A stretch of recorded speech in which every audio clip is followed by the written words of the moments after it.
and then the Mongolian Massive, as we like to call them, over on Stalwart, taking 3, which was kind of unreal, to say the least, honestly. But I think they can keep it up. I think they've got the right mentality for it. They've got the right discipline for it. And I think that is the main factor that might scare you a little bit coming into today.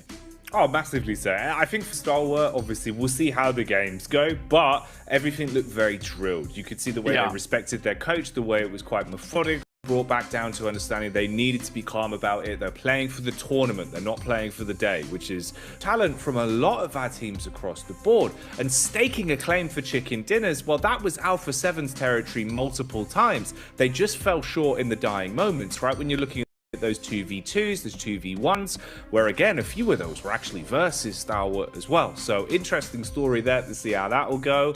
And I do like the fact, Blank, I don't think these hot drops are going to end. If I'm honest with you, I feel like you could see the clash of egos from yesterday. That's going to bleed into today. I reckon we get to run that straight back. Lest we forget as well, we highlighted the Bra hot drop on the desk, but Mad Bulls went up versus Falcons in the first clash of the whole tournament and got wiped out with all 4 players dropping without even a single lick of damage on the Falcons. So is that going to happen again? Because Mad Bulls, they need a better day, Blank. They need a good start. Yeah, I mean, for Mad Bulls, they're really quite behind at this point in time. And it's not a team that I expected to be this far behind either. And you're right, taken down by Falcons at the start of the day is a real unideal scenario. Considering that, like, Falcons, yeah, they're the best team in the world. But in the similar vein, look, we got to be realistic about these things. I don't think they had what it took, yesterday at least, to go up against Mad Bulls the way they did. So they seem to have been really practicing, really trying hard to improve as much as possible. And I personally would assume that Mad Bulls didn't expect similar kind of aggression going out there over towards Sandhawk. There is an option for them to drop over towards that western side, towards Tambang, and loot that area, just give up ruins towards Falcons. That would be probably the ideal option at this point in time, right? You know, you just leave it be. You don't want to deal with these guys anymore. You need points.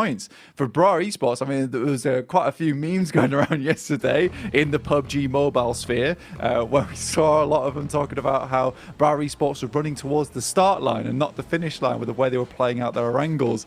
And I hope it doesn't happen today, but you're right. I think with the way that they like to play out this game, the way they like to play PUBG Mobile, I think they're going to be stubborn about this and they're not going to change things up. And that's fine if you can prove that you deserve that hot drop, right? That's the big caveat to it. If you're going to be that stubborn, you just got to make sure you win those fights, Blank. So at the end of the day, that's what it will come down to. We'll dissect that one a little bit more when we get into our back-to-back Erangals. For now, we start it off just where I'd want to. A nice Sandhawk to ease us into day 2. Will the hot drops be coming in thick and fast? Is that our man, them Gladiators on screen? They looked a little bit happy in the body language, I will say. And straight into the drop, it looks like Matic is ready to kick this one off. Yeah, looking a lot more comfortable today, that's for sure. I think there was some nervous faces, right? A couple of sweat beads down the forehead. Good start there, immediately getting instant control over the top side of Northwest Island. I think they were able to drop down first 2. Now they just don't want to push things too far, because I think this is where Gladiators tend to have the most of their mistakes happen, is just these silly little errors. And already starting off strong, they get the initial knock, the initial flush. That is such good news for them. And I think it's that initial bit of damage coming through from Matic, which just absolutely sends them away. And a great shot again to take down another one from Matic, no less. This is fantastic, actually, because you've got the high ground to play off as well. And I like the way they've just forced the issue here. Obviously, Alter Ego, no easy side to strike down upon instantly. So for Gladiators, this could be a big confidence buff. And it looks a lot better already. Matic hitting his shots. I'll be honest with you, Blank. Yesterday, it left a lot to be desired with Matic. And that's a shame, because he's normally one of those players that can pop off. It just felt like Gladiators were a bit sluggish, a bit slow. You've been forced into a hot drop here, and they're taking it on the chin. They're rolling with the punches. They are forcing Alter Ego out of this position. They want you to leave and hightail it, and they're lucky they barely get away. Yeah, and I mean, the way they deal with it as well, right? They really give them some good suffering on their side.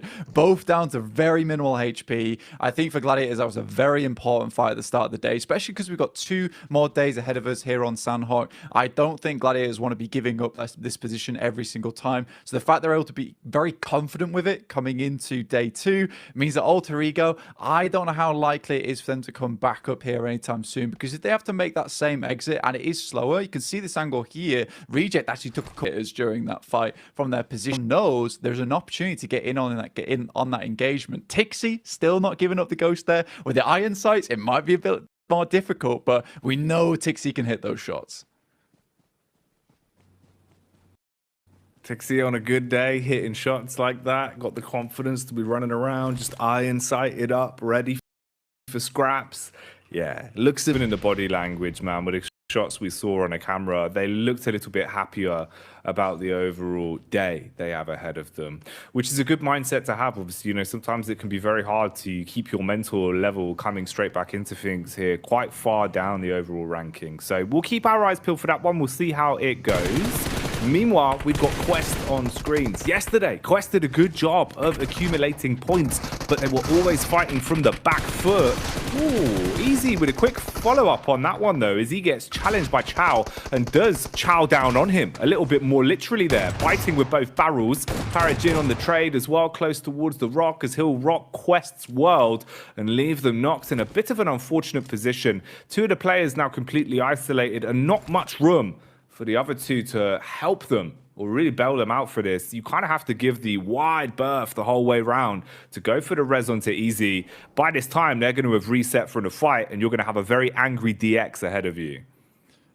Yeah, I think for DX, honestly, right, yesterday, I have to echo Kale's sentiments that it's just a case of this is not a team that I thought would be this impressive, right? I think a lot of times in the past, I talked about it yesterday, the Circle loved this team over in PMGC last year. They did a really good job off the back of that, able to get themselves some very cheeky circles, get some great compounds to play off the back of. But it feels like they've really tried hard in towards this PMGC. It's not been easy for them in a lot of circles, and despite that, still hitting some great shots, still getting some very good fights in, even taking it to Bra Esports. I think that was a fight that we thought would be 100% in favor of Bra in the first place, but DX showed that they've got some real power coming into this tournament, and I'm extremely pleased to see it. Already, Quest is suffering badly at the hands of them.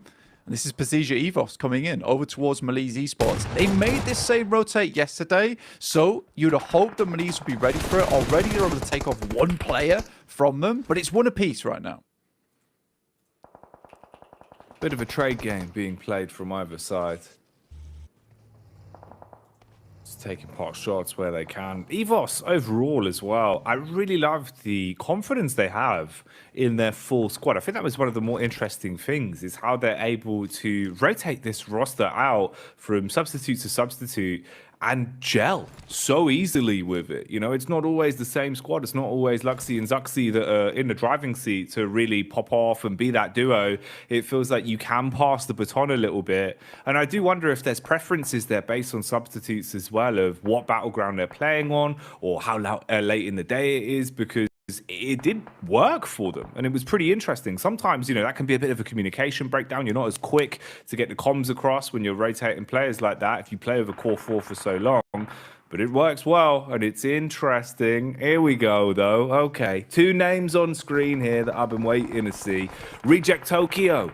They had some good games yesterday, stealing away second places, getting closer and closer towards a chicken dinner. It is about that time in Japan. We're getting close towards Christmas, so let's see if they'll be able to get their hands on a chicken dinner today. Right now, they push their way up and instigate a firefight versus Mad Balls. Mad Balls, they've been hit with the unlucky stick on Sandhog before. Whoa. This time, they're getting hit with nades. Oh, it's a big nade from Rage. I mean, as soon as I saw the little arc on it, I was like, that looks pretty dead on target there versus the guys from Mad Bulls. And again, for Mad Bulls, they did exactly what I assumed they would do, which is head over towards our western side of Tambang, loot up there, refuse to go for the drop in Ruins. Falcons instead opt to head down towards that south side. There is a refrag, though, coming through. But even so, it's 2 players. They still need to get one of their boys back up again. And you just wonder if they'll even bother to do it, because the longer that they're in this area, the more at risk they are to other teams coming across the water towards Trifecta. getting involved. They know that Falcons must be by at this point in time.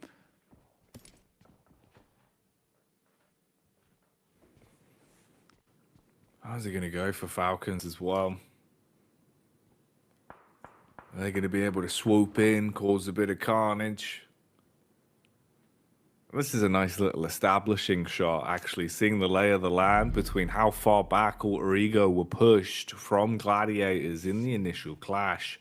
All four still alive for Gladiators, of course, after they stole away a few elim points to start things. Bra Esports on our screens now, though, and these are some big names all surrounding one another. Up on top of the hill, you've got Starwalt, the Mongolian side, that proved just how powerful they can be on the battleground yesterday. This man in particular, Nerzed, he was an absolute warlord, Blank. He was armed to the teeth. It felt like he was basically just obliterating anyone. We saw him taking on 1v3s, 1v4s, and doing it whilst grinning.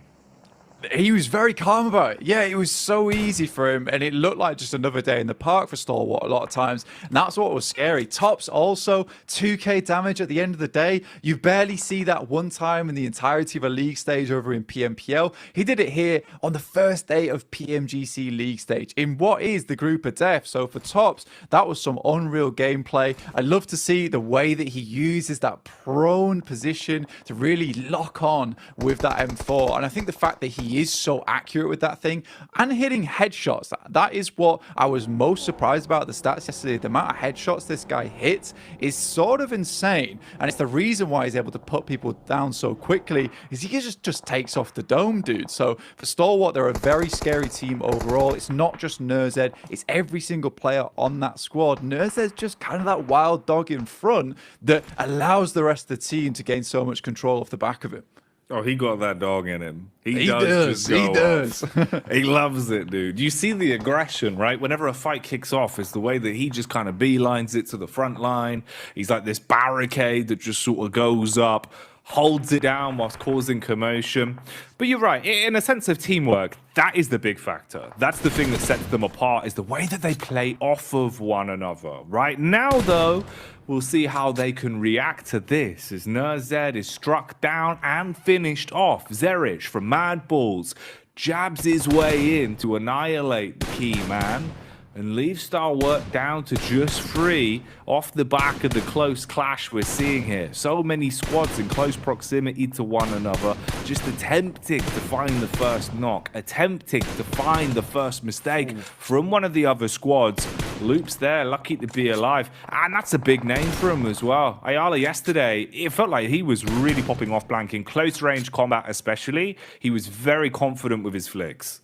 Yeah, Ayala, big time vet here coming through from Team Queso, now over on Loops Esports. I mean, he did a lot for them. Really was able to push their boundaries to the limit, get them into a lot of awkward scenarios, and then out of those awkward scenarios as well. So I love that play from Ayala, and the rest of Loops Esports certainly are able to rep that legendary name within Americas. Really, really good stuff. For Stalwart, like you said, losing Nerzed is not ideal. However, they have this really interesting gameplay where once they lose one of their players, they instantly buckle up, turn into a salvage mission type of mode, and then just try and get as far into these games as possible. Because I think for Stalwart, if they have 4 players, they're happy to pop off. They understand, though, that here on Sandhawk, you need a little bit more pressure. You sort of need those 4 players to give you a chance towards that end game. So right now, it looks like they're going to be looking for a couple more elimination points and then just see how far they can push those placement points. As long as they keep that buffer at the top, they're going to be really safe going forward, Jackie. And it's going to make it nigh on impossible to leapfrog them. And I think that's what's terrifying about Stalwart, is just their ability to pump points every game. Now, this is crazy from Tops, currently looking for a 1v3, and that nade could be absolutely devastating. Dude, this is wild. The sheer level of confidence he had, and look at the timing on it as well. They've even called for the double nade. They were doing this yesterday. It's really hard to synergize this as effectively as they've been doing it, but they're really confident in holding the pin, waiting for the call, double nading at the same time, dealing enough damage to get the knock off the back of it. Action still throwing nades in through the windows and blowing Tiamba to pieces. You've now got to push in to try and clear out in close range. Molotov as well, so the utility massively paying dividends here, and they clean up. That's beautiful. They've just mopped him up like a spilled drink. Yeah, the utility usage is absolutely nutty over towards this side of Stalwart. Every single bit of utility has a reasoning and a value behind it. I mean, that particular building is a little bit rough to get rid of because a lot of times players can just dip in towards that back room and then jump back out again once you bait the nade out. But a fantastic lineup, like I said, with the double nade. Tops knows that nade's not going to hit. He cooks it in such a way that it doesn't explode immediately, gives him time to walk out directly into the nade that action throws to bounce into that opening outside the door. So it's so smart, and I think that that's what makes Stalwart very good, is they don't take too many chances in these fights. If they can use utility to completely confirm themselves a team wipe, they absolutely will. You see a lot of teams with like 16 nades on board, and they're essentially just lugging them around for no reason. Stalwart uses every single little bit their advantage.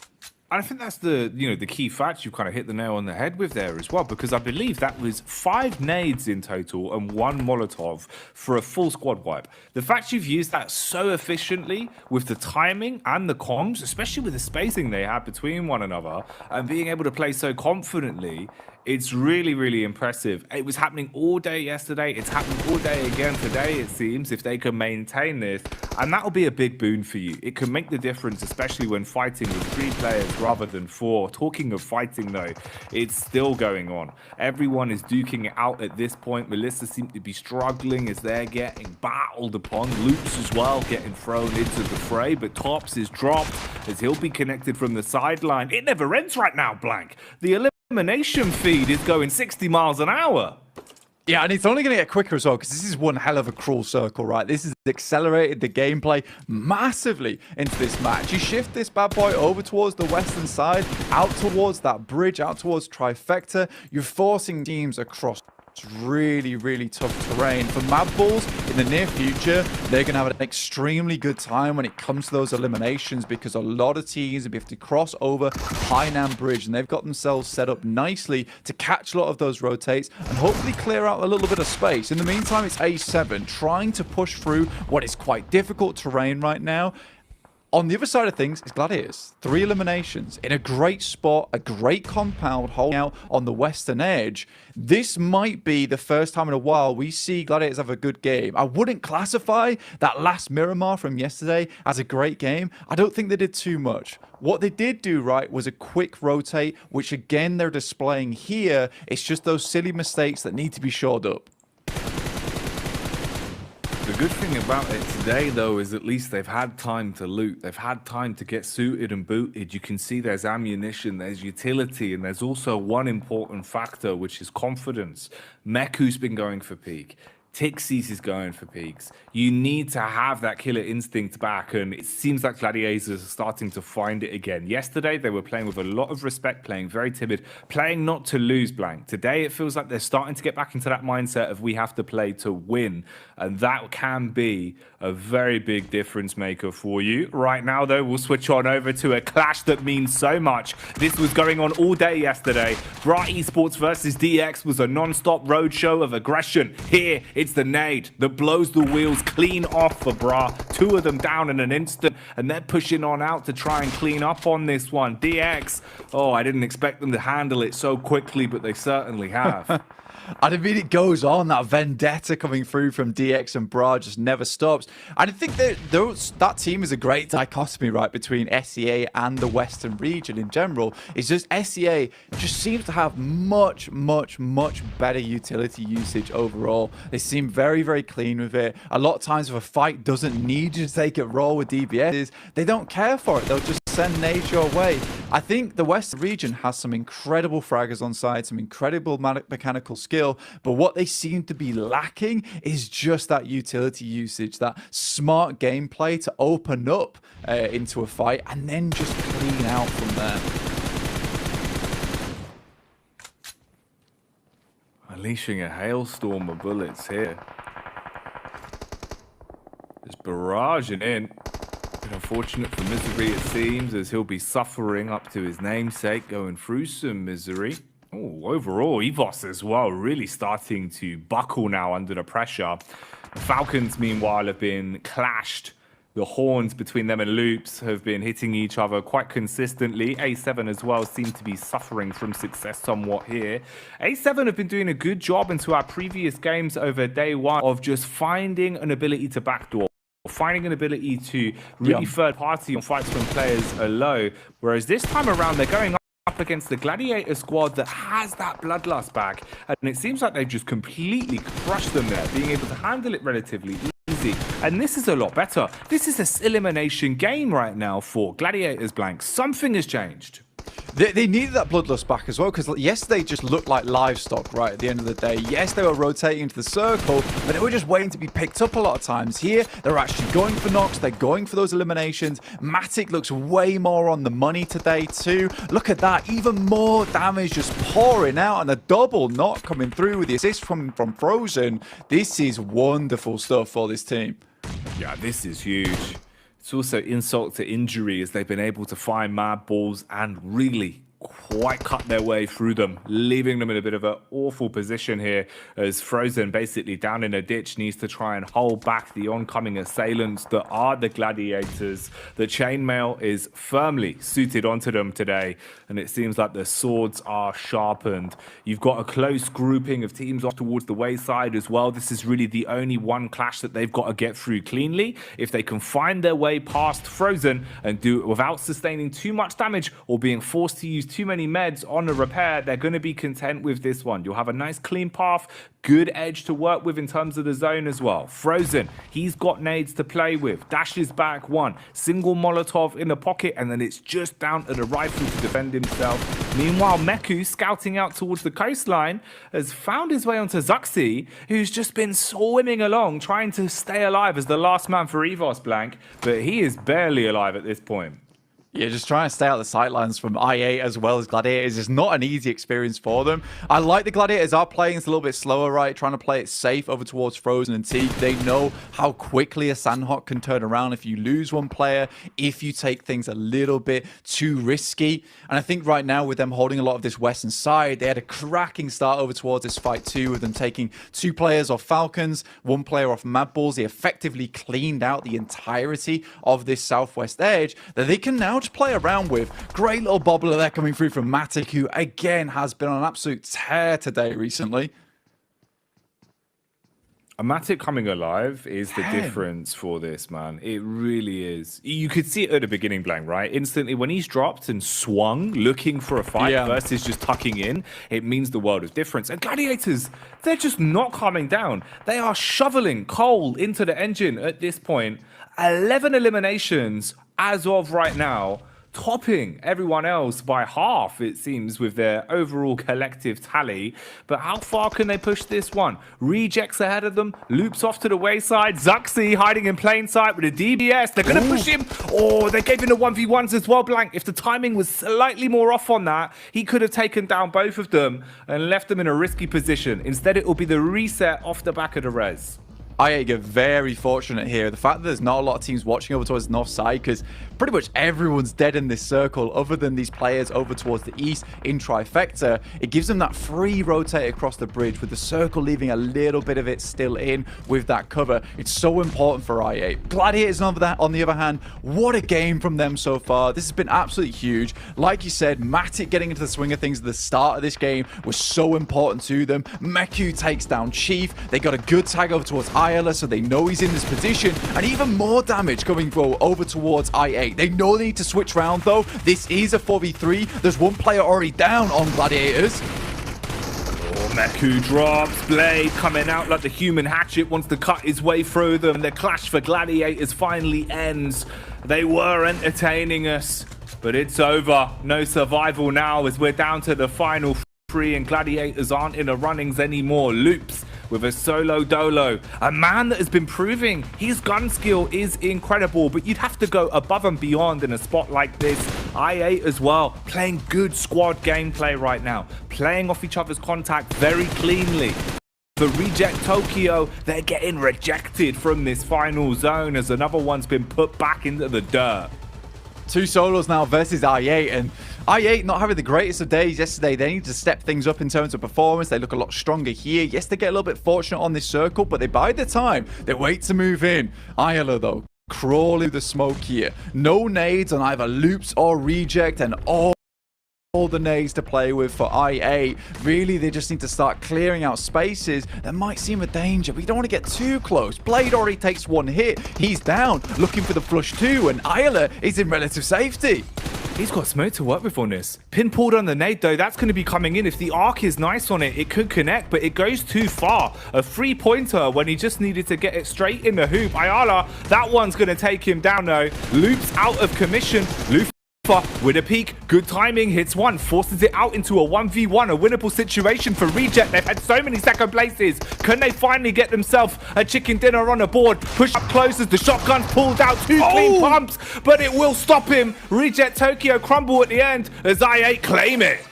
Mate, Lufa looked like he almost had it there as well. A great push against it. Knew he would be pulling out the nade soon. Wanted to head in. A beautiful first game though to get us into it. It set the pace, it set the tone. So let's get back over to the dulcet tones of the desk that will get you up to speed with what you just saw. That's how you get started today. A with a clutch chicken dinner, and they were all the way at the bottom of the leaderboards with only 4 points. In all honesty, I don't think they could have gotten a chicken dinner at a better time here. The start of day number 2, that is going to just fill them with that confidence going into the rest here of Group Green, Max Man. Yeah, exactly. Boost up that confidence right here. 10 eliminations